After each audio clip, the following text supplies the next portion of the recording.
Kara Nichols faced her share of struggles, turning to drugs during her high school years and grappling with addiction well into her adult life. She started working as an escort at 17, but didn't give up on her dreams and sought a modeling career as she grew older. On October 9th, Kara mentioned to her roommates that she was off to Denver for a modeling gig and then vanished, sparking a trail of leads that ultimately led nowhere. For a time, the police even had an unidentified woman in their sights as a possible link to the disappearance. Over the years, there were supposed sightings of Kara, but none held up under scrutiny. However, the breakthrough in this perplexing case would come from the most unexpected source.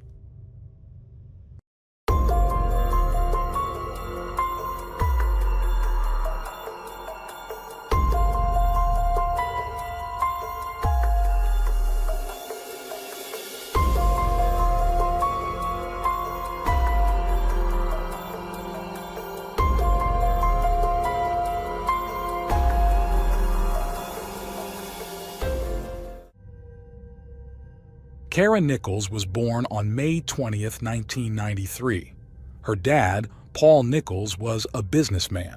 Her mom, Julia Nichols, kept her job out of the public eye. Though there's no official record, it seems Kara was born and raised in Chicago, Illinois. She had an older brother named Terrence, who everyone called Terry, and a younger sister whose name has been kept private. Kara was the middle child, and her parents saw her as the heart of their family. But that wasn't the only reason everyone gravitated toward her. She had this unique charm and personality that made people love being around her. Kara was outgoing, full of life, and super creative. She had a magnetic and sweet nature, making her someone you just couldn't help but like.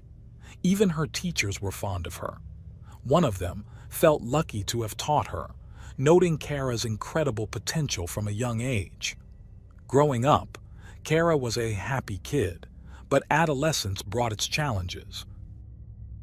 At 13, she got caught shoplifting and had to do community service.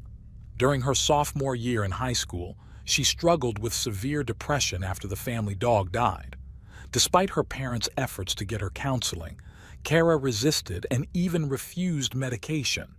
The exact cause of her emotional struggle remains unclear, whether it was due to lack of professional support or some unspoken traumatic event. During this tough time, Kara began using illegal substances, eventually turning to hard drugs like heroin, which led to more problems. She started high school in Colorado Springs, where she lived with her brother Terry. But due to her addiction issues, she transferred to a more alternative school where she could graduate at her own pace. From a young age, Kara was drawn to the fashion world, especially modeling and makeup. After high school, she was determined to chase her dreams, despite her battles with substance abuse. Before she turned 19, Kara was working as a waitress while pursuing modeling, mainly in lingerie. She also thought about enrolling in cosmetology school to further her passion. Without prior connections in the modeling world, Kara uploaded her photo portfolio to a social network-like platform for photographers and models. On her profile, Kara described herself as responsible and passionate about modeling.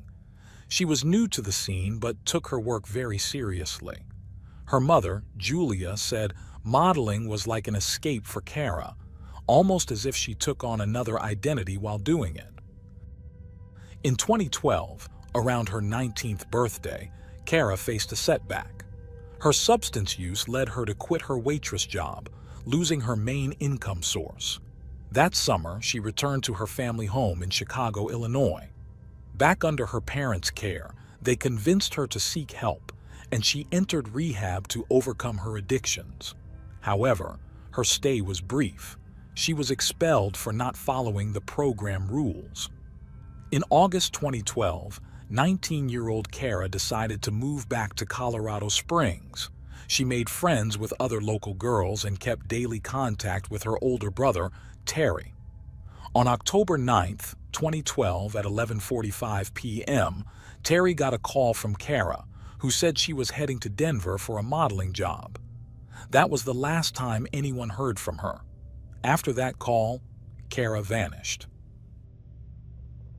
2 days later, on October 11th, after trying to reach her without success, Terry visited her rented room to check on her, which was unusual since he hadn't heard from her for a while.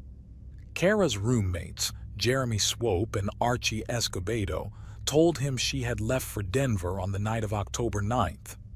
Later, her parents, Paul and Julia, came to Colorado to search for her. They found her makeup box, phone charger, and $300 in cash in her room, which was alarming as these items were precious to Kara, hinting she might be in trouble. However, it wasn't until October 14th that the family reported Kara missing to the authorities. Paul informed the sheriff's office about her history of substance abuse and recent rehab stint. According to Paul, the police didn't take the disappearance seriously, barely making an effort to announce it in local news, and suggested the family was overreacting since Kara was an adult and didn't need to check in daily. In December 2012, investigators learned about a photo of Kara on an adult content and escort service website. An anonymous tipster also claimed to have seen her in Las Vegas. Yet, after thorough digital tracking, detectives concluded that Kara wasn't connected to the escort ad. Her photo had been used without her involvement. The case's investigation progressed slowly in the months following her disappearance. Things changed when Detective Tammy Tadlock took over the case on February 4, 2013. By then, there were 2 more missing young models who had been seeking work on the same website Kara used to post her photos and portfolio. The then president of the National Coalition Against Violence and Exploitation of Women linked the site to at least 13 disappearances of young women who used the platform. The website issued a statement denying any wrongdoing, emphasizing their priority was to protect aspiring models and teach them how to spot scams. In the same year, Detective Tammy found an ad on a website for sexual services dated October 9, 2012, featuring a photo of Kara in lingerie. This discovery opened new leads, revealing that only a few of Kara's friends knew she also worked as an escort. One of these friends, who met Kara at a party a year earlier and whose identity remained confidential, shared that they both struggled with substance addiction and bonded over their time in rehab in 2012. This friend disclosed that Kara was never fully sober, regularly using small doses of heroin to stave off withdrawal symptoms, which helped her function daily. The friend also admitted to accompanying Kara to her escort appointments and confirmed that Kara financed her drug use with the money earned from these encounters.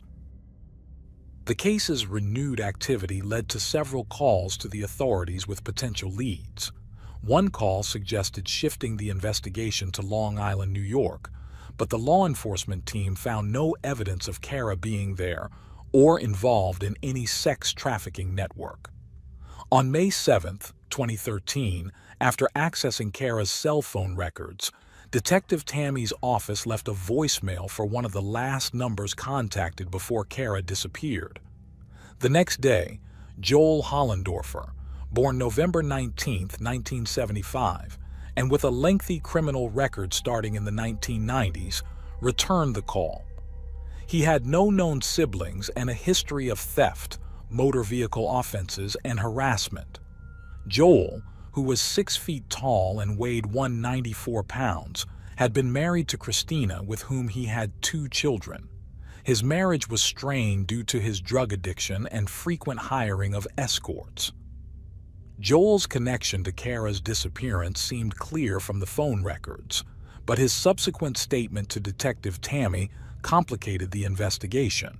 Joel confirmed owning the phone number in 2012 and said he spoke with a girl using a pseudonym that night. He claimed they texted and called for hours but never agreed on a meeting place, so he never met her in person. It was later confirmed that Kara worked as a prostitute under the pseudonym Joel mentioned. Detective Tammy pursued this lead, uncovering that Joel had listed his address in a place owned by his parents, John and Betty. A volunteer who analyzed Kara's phone records had been a reserve police officer in Santa Clara, California, and a manager for a special security program. A U.S.-based multinational company specializing in aerospace and military industries provided additional training to him in land navigation, a skill he used in the Army. Leveraging his acquired knowledge and the cell phone company's geolocation services, he mapped out Kara's last known movements from October 9th until the morning after, right before her phone went silent. According to the data, he placed Kara at the intersection of Goodman Road and Black Forest Road around midnight. This path, unusual in Kara's routine, was frequently traveled by Joel as it led to his house. Meanwhile, Detective Tammy discovered that on the day she disappeared, Kara spent time in her room with two brunette girls. By November 2013, authorities identified and located one of these girls from Colorado Springs, who cooperated with the investigation to piece together the events of October 9th until the friends parted ways. However, the second girl, who reportedly spent more hours with Kara that day, remained untraceable by Colorado authorities. Despite significant progress in piecing together Kara's last known activities and contacts, Detective Tammy was soon replaced as the lead investigator. Her successor doubted Kara's alleged modeling job in Denver, but couldn't prove or entirely dismiss it. More leads on Kara's whereabouts surfaced, yet none pointed in the right direction, with many suspected to be false, possibly meant to disrupt the search effort. Furthermore, new posts on the Escort website featuring Kara's photos appeared, some dated months after her disappearance. Police analysis confirmed Kara had no connection with these ads. For months, the police traveled across various U.S. cities and states, following the scant leads from their investigation, but to no avail. However, Detective Tammy's efforts finally bore fruit on October 2, 2014, over a year after first contacting Joel. The police obtained a search warrant for his parents' property, executed 13 days later using ground-penetrating radar. The team identified several altered ground spots. Betty, Joel's mother, guided the search, pointing out areas where they had buried horses and other animals since they bought the property in the mid-1980s. No excavations were made at these suspected animal burial sites. However, Betty suggested searching another property accessible to Joel on Green Acres Road. She contacted the owners, who allowed the authorities to search it. This second search took place on October 21 and 22, 2014. On the day of the search at the Green Acres property, police experts positioned 4 bloodhound dogs at each corner of the area. Once released, all dogs headed straight to the same spot, an area that looked recently dug up, about the size of a grave, but no human remains were found there. When the search at Green Acres started, Joel was interviewed by the police. In the recorded conversation, he confirmed speaking with Kara in October 2012, but his story changed.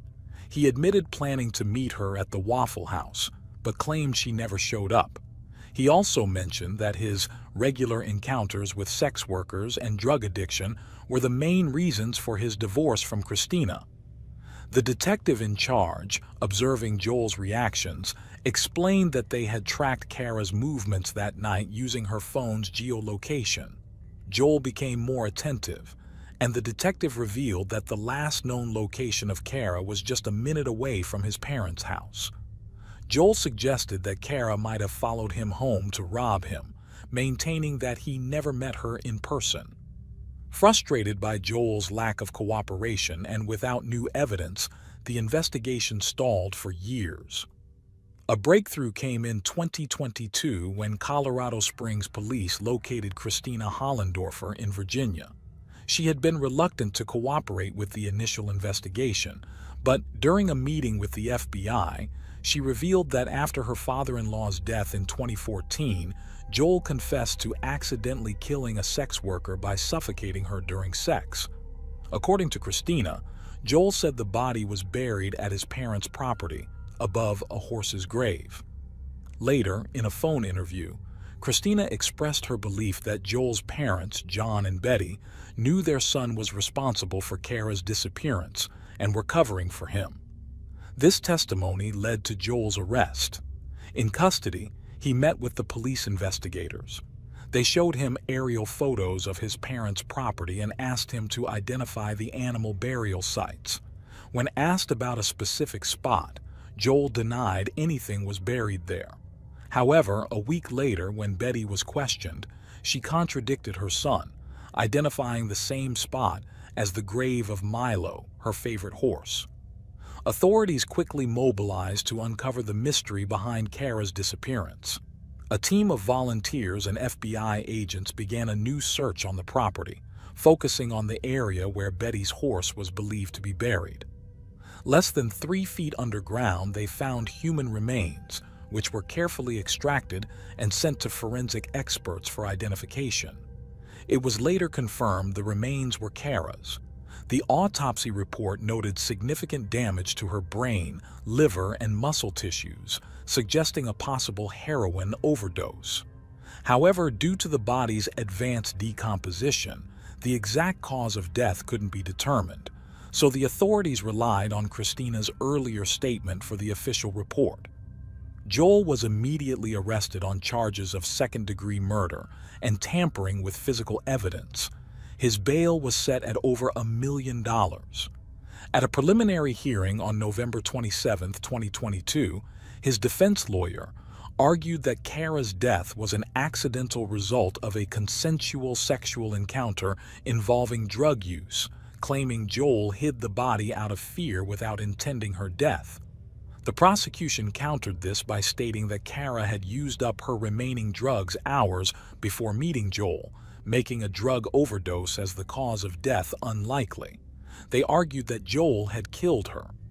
The case judge concluded there was sufficient evidence to proceed to trial, ordering Joel to remain in custody without bail. The arraignment faced delays due to the defense's stalling tactics, aiming to buy time for Joel before the trial started. In January, when the first meeting between the prosecution and defense was scheduled, the defense lawyer chose not to make any statement.